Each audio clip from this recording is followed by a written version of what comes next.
s'est accompagné de Daniel Richard, qu'Yvan Lachaud a déposé sa liste ce matin à la préfecture de Nîmes.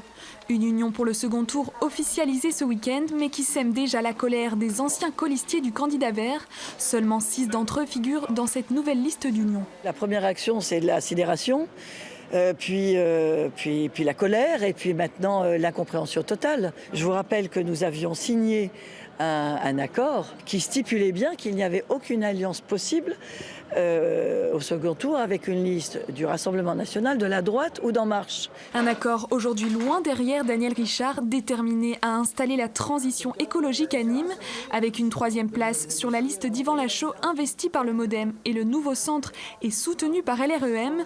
Celui qui se dit sans étiquette politique devrait avoir en charge la délégation complète de tout ce qui est transition écologique, c'est-à-dire le pouvoir sur l'urbanisme, etc., pour pouvoir vraiment gérer le changement écologique à Nîmes. Pour ces 2 hommes qui semblaient pourtant opposés sur de nombreux points lors du premier tour, l'objectif désormais est de prouver la pertinence de cet accord, non sans mal. Ça décoiffe les vieilles traditions des partis politiques. Ah oui.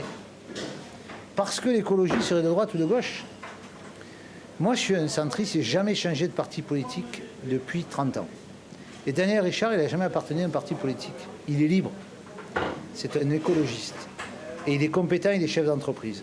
Moi, ça me va de travailler avec lui. Au premier tour, le président de l'Agglo avait pris la 2e place derrière Jean-Paul Fournier avec 15,7% des voix. Daniel Richard avait de son côté totalisé 12,1% des suffrages. Cette nouvelle alliance permettra-t-elle de détrôner Jean-Paul Fournier?